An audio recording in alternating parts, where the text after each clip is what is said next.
क्या टी से नाम शुरू होने वाले लोग एटीट्यूड वाले होते हैं, इगोइस्टिक होते हैं? जवाब है नो, बिल्कुल नहीं होते। देखिए, मैं आपको डिफरेंस बताती हूँ ईगो, वनरेबिलिटी एंड इड का। तो पहले तो जिनका ये सवाल था उनको मैं सीधा जवाब दे रही हूँ, इट्स अ नो। और उसको मैंने और भी वीडियोस में एक्सप्लेन करा है, जो मैं आपको स्टेप बाय स्टेप बताऊंगी। पहले मैं आपको बताती हूँ ईगो क्या होता है। ईगो का मतलब होता है सेल्फ रिस्पेक्ट, डिग्निटी, अपनी सेल्फ डिग्निफाइड जो कहते हैं, या उस प्रकार की थिंकिंग जिसे हम प्रैक्टिकल या लॉजिकल थिंकिंग कहते हैं कि भाई ऐसा करने से ये कंक्लूजन होगा, ऐसा करने से ये कंक्लूजन होगा।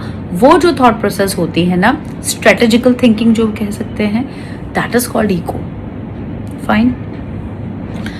एंड वनरेबिलिटी मतलब होता है एडजस्टमेंट, एडेप्टिवनेस, मतलब आप किसी भी रूप में ढल जाते हो।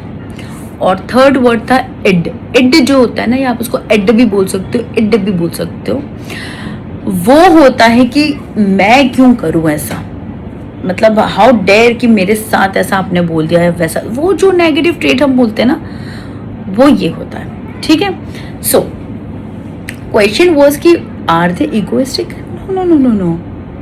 आप उनका लव ऑर्नामेटोलॉजी रीडिंग सुनिए। जिन्होंने भी वो वीडियो पूरा सुना है, देखा है, समझा है, उनको पता है कि टी से नाम जिनका शुरू होता है वो तो अपनी पार्टनर की खुशी के लिए उनके हर रंग में रंग जाते हैं। मैंने एग्जाम्पल भी दिया था कि पार्टनर को यूएस जाना पड़ा जस्ट आफ्टर द मैरिज, तो अगर वाइफ का नाम टी से शुरू होता है, शी विल से ओके चलो नो प्रॉब्लम। ऐसा नहीं कि उसके पास करियर नहीं है, उसके पास काम नहीं है, उसकी खुशियां नहीं है, उसकी इच्छा नहीं है, no, but she is doing for the sake of her partner. So ये सभी के लिए है, irrespective of any gender, right. तो वो तो भाई एक जो कुम्हार होता है ना, जो मटका बनाता है, तो वो जो गीली मिट्टी को जो शेप देता है, वो जैसा चाहे वैसा शेप देता है और वो मटका बन जाता है। तो मटके जैसे होते हैं टी से जिनका नाम शुरू होता है, वो कुम्हार उनके पार्टनर होता है, जो उनको जैसे ढालना चाहे वो ढाल लेता है। But they are not emotional फूल्स।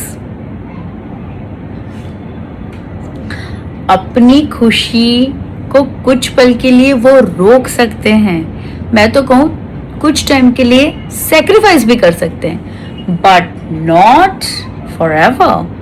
मैंने ये भी कहा था कि दे मेंटेन देयर करियर और देयर हैप्पीनेस, वो उसका भी ध्यान रखते हैं, वो बैलेंस कर लेते हैं।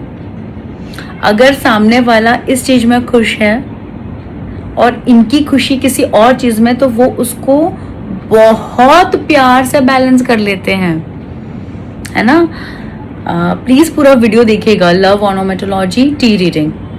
मैंने उसमें बहुत लंबे लंबे एग्जाम्पल देके समझाया कि भाई अगर वो गया भी, मैं जो बोल रही हूँ वो है ना, गई अपने हस्बैंड के साथ, तो वो वहां पे भी अपना करियर तो सेट कर लेगी, लेकिन टाइम देखकर कि चलो अभी पहले हस्बैंड सेटल हो जाए, या छोटा बच्चा है तो बच्चा थोड़ा बड़ा हो जाए, बट वो अपना बुरा नहीं करेगी, या वो जो चीज नहीं करना चाहती है तो वो नहीं करेगी, फोर्सफुली नहीं करेगी वो, या करेगा। ओके, अभी तो वो एग्जाम्पल दे रही थी इसलिए मैंने आपको ऐसा फीमेल वर्जन बोला है। So this is called self, क्या बोल सकते हैं, या डिफेंसिव मैकेनिज्म बोल सकते हैं, सुरक्षा।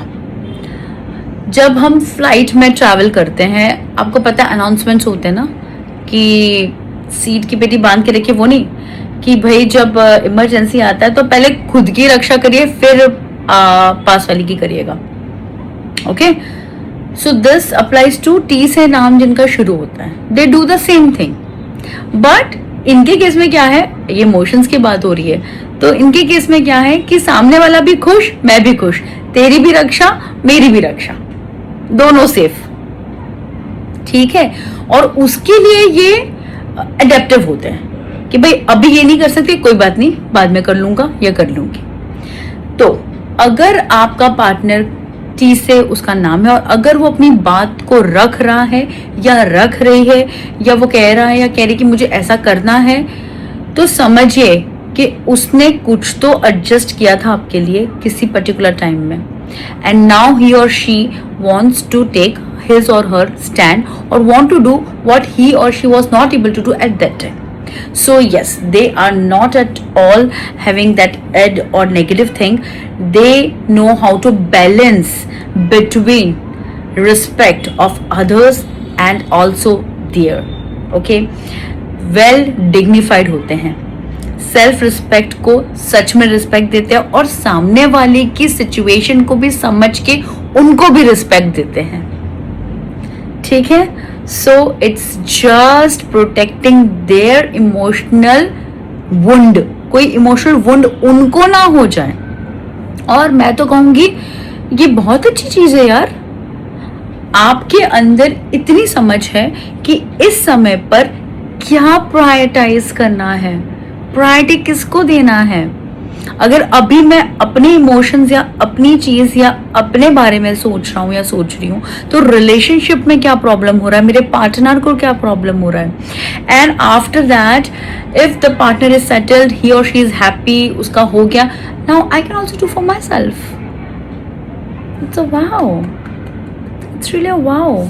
सीरियसली मुझे बहुत अच्छी लगी ये चीज. सो प्लीज जिनको लग रहा है this is not ego, this is not at all ego, it is the defense mechanism, it is the dignified thing, it is the self respect, and it is the best balancing way. तू भी खुश, मैं भी खुश, तेरी भी खुशी मेरी भी खुशी equally. So this is the reply. I hope आपको आपका reply मिल गया है. Still if you have more doubts or queries you can ask me. Thank you for watching the video.